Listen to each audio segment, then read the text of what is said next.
What's up, everybody? PJ Braun here, president of Blackstone Labs, with a very, very, very special guest. You guys know her as the Dark Queen on Instagram, but do you want to introduce yourself to the world, the Blackstone Labs world? Yes. Hey guys, what's up? I am the Dark Queen, or Tiffany Smith. I'm excited for today, dude. We are going to do, so it's our first time. How long have you been in this company for? A little over a year now. Yeah, a while. Yeah. And this is our first time meeting today, so normally I try to meet everybody sooner. We were supposed to be together at the Arnold, didn't work out that way, so this is our first time together. What better body part to train than legs? Exactly. I'm not going to do anything. I'm just going to tell her what to do. But we decided the best place to do something out of this world would be at NASA. So we're in NASA headquarters right now. As you can see, it's very futuristic. All right, I'm lying. We're not actually at NASA. We're at a place called Trainer Space in Boca, and this place is amazing. So I may need to do some more videos in here. It's pretty dope. It's nice and dark, so I can hide myself more. But this place is really neat. We're gonna try to do some outside the box stuff for you guys. So we're gonna just start with a little warm up here, just to get her going. And I'm gonna try to utilize the space as much as I can. I'm gonna completely wing it. We'll see what we got. All right, I'm excited. All right, let's do it. All right, so I'm warming her up here with a standing hamstring curl. I almost always, when I'm doing any kind of leg workout that involves all the muscle groups at the same time, we'll do the warm-up portion with a hamstring exercise first. I find that typically if you warm up the hamstrings, it lubricates the whole entire knee joint enough that you don't have to be sitting around messing around with anything that's going to be focused on knee flexion. And we're going to be doing so many compound exercises starting light, which is not going to need to worry about that stuff anyway. Now, for here, since we're going to be doing a little more ham glute focus, I want her hams to be pre-fatigued anyway, and I allowed her to wear violate the dress code shorts because I love Chris Zimmerman. Shout out to Chris. And after this, we're going to get into the fun stuff. So if you guys are doing this on your own, you're going to want to probably do 3 or 4 sets, keep the reps high, maybe 15, and you're not going to be going more than 80% as far as pushing yourself with effort here, because this is, again, just warming up.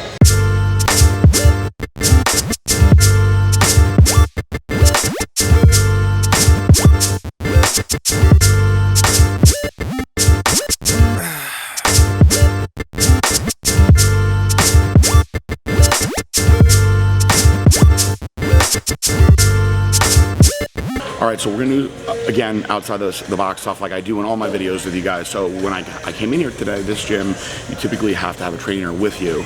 And they provide their trainers here. It's why it's called Trainer Space. So I am the trainer, obviously. And I said I'm going to be doing primarily legs with her. So they were like, oh, what are you going to do? Squats and deadlifts? And the thing is, guys, you've seen this thousands and thousands of times in videos, so I don't like to just do videos that you guys have already seen. It's boring and I want you to learn. So we're going to do giant sets today. We're going to combine lots of different exercises from different angles together, and maybe we'll squat later. So I do always say squat is the king of all exercises, but that doesn't mean it's the best exercise. We are going to start with a walking lunge. We're going to have her utilize this whole space. I like a walking lunge better than a static lunge because in life we're always moving around anyway. So this is going to teach your body to stabilize and balance more through your core, but it's still going to stimulate the quads and glutes a lot. From there, we're going to get into some specific band work for the glutes, and we're going to finish with a plyo move that will be a specific standing jump squat. So we're going to get her doing all kinds of different stuff. We're getting her doing dumbbells, bands, and a plyo all together, sort of throwing a lot of confusion at the body. It's going to tax your central nervous system. A lot of cool stuff happens. This is great for calorie burning. It's great for muscle building. It's actually also good for releasing growth hormone, which will help you grow faster, because when you're keeping a muscle under tension for that much longer, there is study that suggests that growth hormone will be released and pulsed out more. So I like to combine exercises and keep the tension going for a long time. If you just do a heavy set of squats, what have you done in 8 seconds? I don't know. We're going to keep her under tension for a long time. We're going to start a little easier. I'm going to decide what to do for the rest of the sets based on how easy she says this is. So don't lie. I won't lie. All right, here we go.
How hard is that?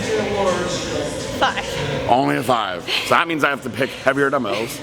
Because what I want is for the dumbbell part to be challenging enough where she's pretty fatigued just from that. And this extra stuff is really going to take her into that true burning zone.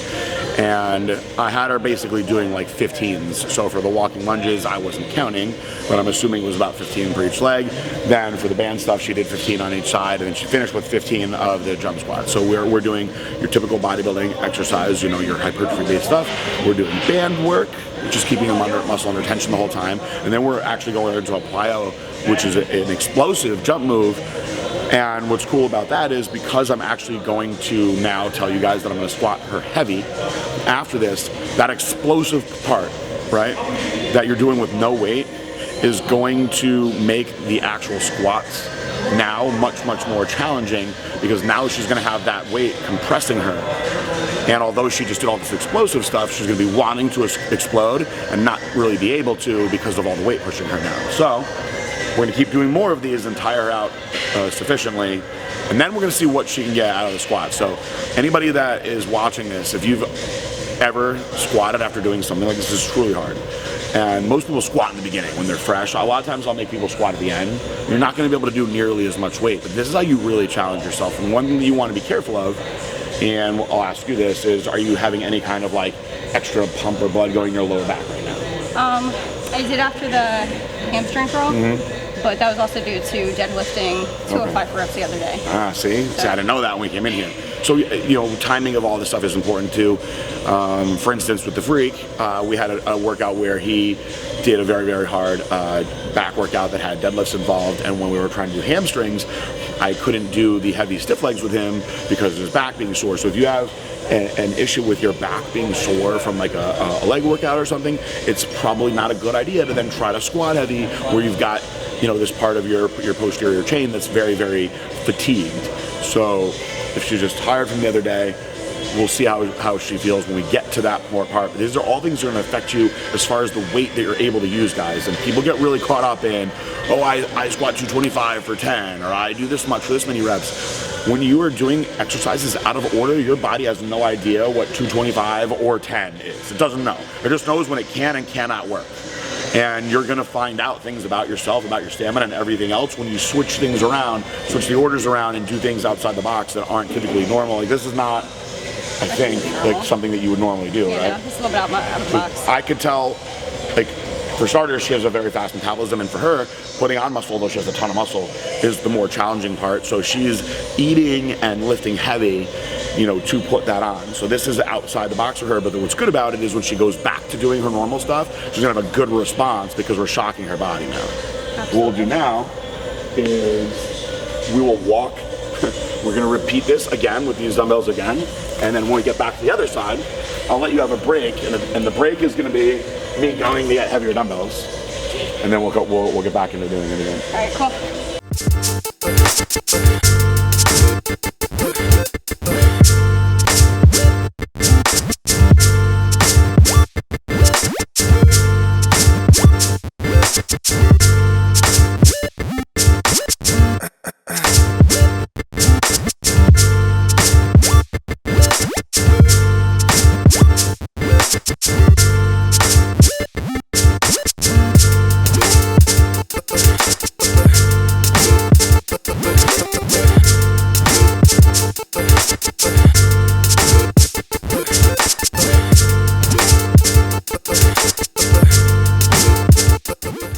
So it's all caught up to her now. As you see, she's tired. She went to sit down, and this time, last time she just kicked them off.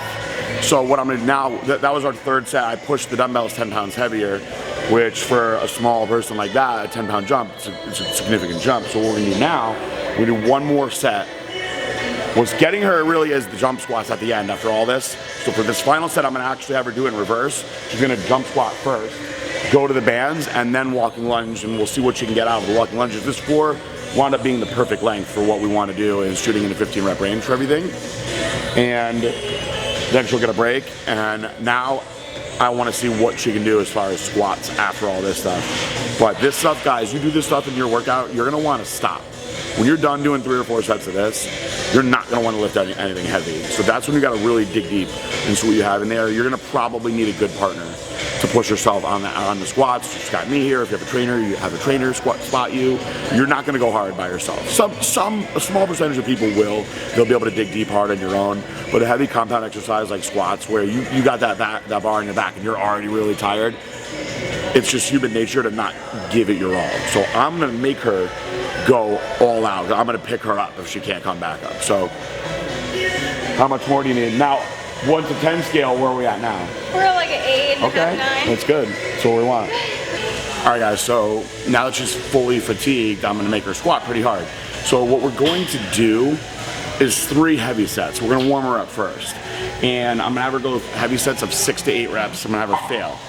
And the first thing we're going to do is set this for her height, but right now I'm just having her rest and catch her breath, and I want to make sure that her lower back, that's my priority, is that her lower back is not burning too much, just from being under tension for so long. So we want her to be able to control everything through her core and power through these the right way. So this is where in the workout you take your good rest. You get yourself ready to go. This is not something that you want to rush right into. You know, when you're supersetting and giant setting, that's when you move at a good rate. This is where you slow down and you focus on actually moving the weight. It's a completely different mindset.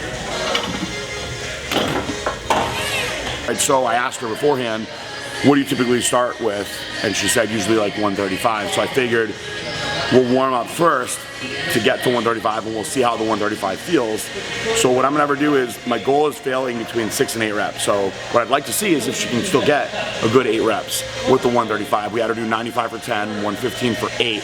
Now she could have got more with both of those, but we're considering these warm-ups. And then you have to take a warm-up and think of it like this. She's obviously already warmed up. I mean, she's hot and pumped already. But she's moving into a completely different exercise, one that requires a lot of stabilization, and one that can be actually dangerous if done incorrect. So we want to make sure that her body is ready for this form, for this workload before we get to it. So we don't want to tire her out with those sets. We just want to prep her, get her body into the use of the range of motion, and this is going to cut down injury.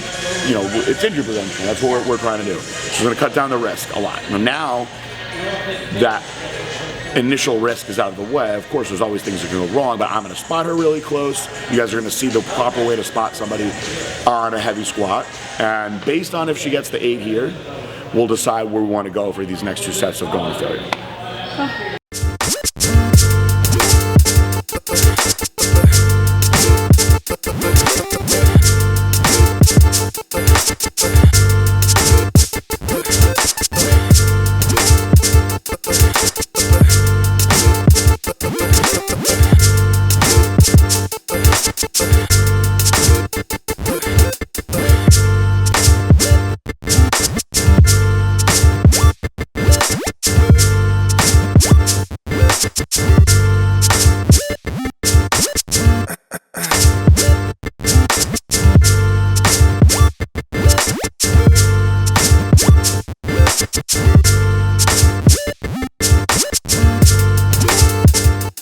That she was going to fail at 8. There was a good chance that if I didn't start to push her back, that she was going to go forward. So her body was fatiguing, and as she was coming forward, I was keeping her in line so she could keep moving up. When you're going to fatigue, like when you're coming up and you want to start going forward because you're getting tired to come back down, the proper spotter should be underneath you, keeping your chest up. As long as you maintain that proper posture, you will be able to keep driving up. When you start losing it through your core, that's when you'll start crumbling down in fatigue.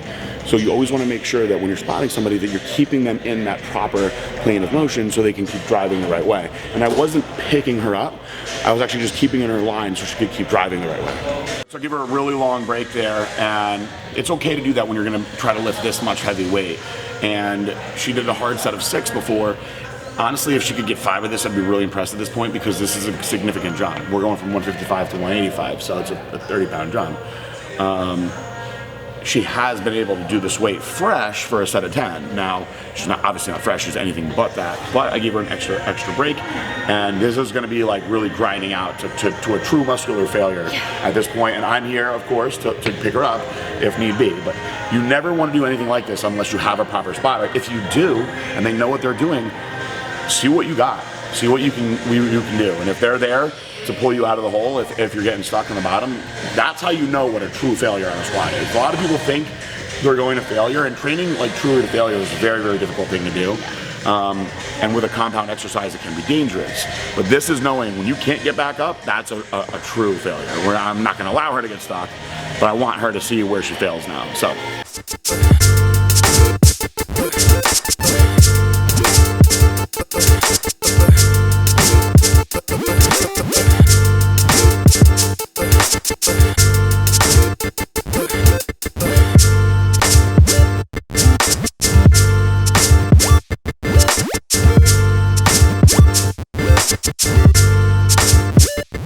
I kind of had a feeling that was a little bit heavier than we needed to go, but she's a tough cookie, and I wanted to see what she could push.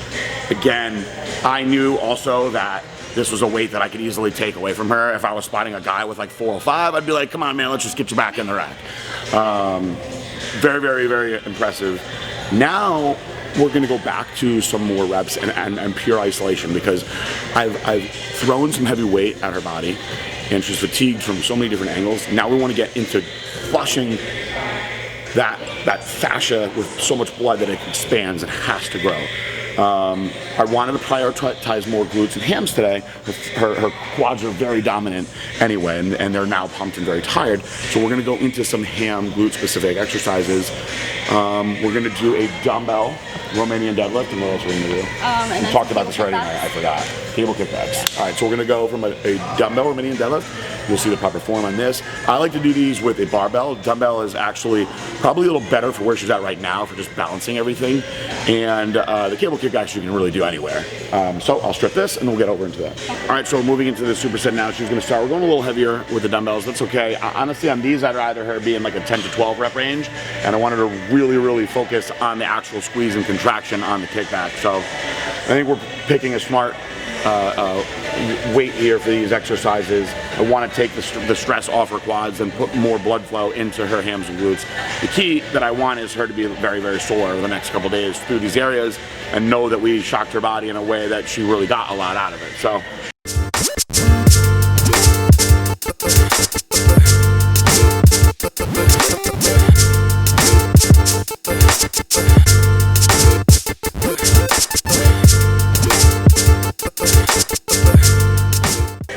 So it's a very typical like stiff or Romanian deadlift, you're going to often see people having like a closer stance with feet straight. So in the actual Romanian deadlift, one thing that I like to do as far as foot placement goes is opening the stance up a little more and angling the toes out a little more, okay? Now, from the side, I'm going to show you when you're in this position, you really want to focus on pushing through your hips, right?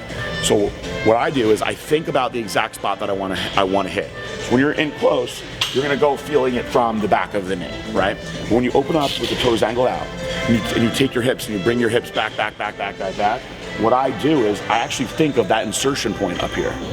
And I concentrate on feeling the insertion and pushing back into it the whole time.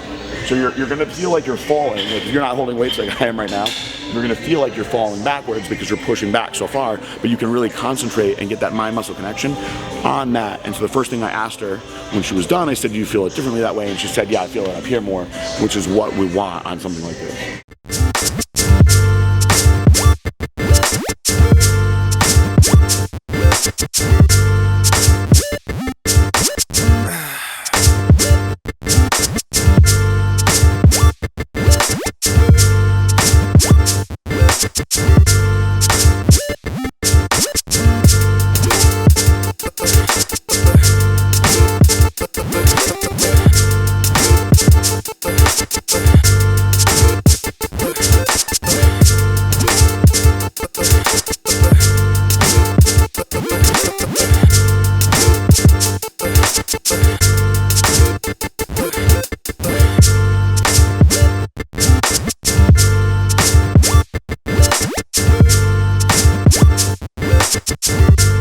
One of the main staples of her on her own leg routines are glute thrusts. So what we've done so much already now. This is an exercise that she can go pretty hard on, but we really want her to focus on perfect form and burning the glutes out at this point. So we're not going to go as heavy, but she's going to go all out with squeezing as hard as you can, like overemphasizing the squeeze a little more than normal, and just really getting as much blood flow in here. And this one will make sure that we're getting good camera angles so you can see the proper form of execution in this exercise. You want to always drive through your heels on all glute exercises. This one in particular, you want to make sure that you're firing through your heels, because if your heels are coming off the floor, there's a lot of, from a biomechanical standpoint, injuries that can occur, and then you're not going to be firing the glute the right way anyway. The glute fires from your heel. So when you push through your heel, that's how you actually get the glute to fire. So you want to really think about that. I tell people when they're doing these, just to think that you're trying to push your foot right through the floor, through your heel first. And if you do that, everything else will be much more explosive.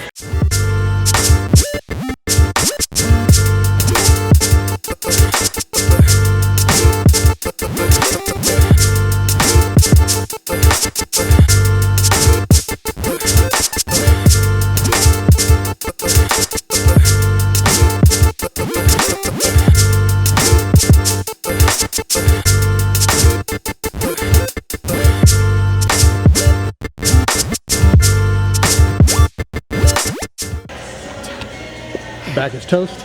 Back is toast. Legs are toast.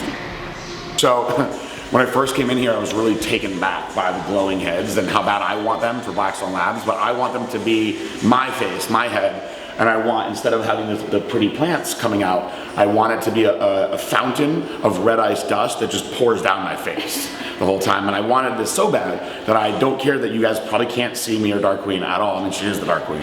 So we really wanted to shoot the closing to the video inside the head. So this is Trainer Space in Boca. Beautiful place. Awesome facility. We're so happy that they let us shoot here today. I'm going to probably do more stuff in here as well, guys. And that was our glute day with the Dark Queen. We're very happy to have her in time. And thank you. Today you failed for the first time in a while. I did. I failed for the first time. It's the first time I ever went back on a squat.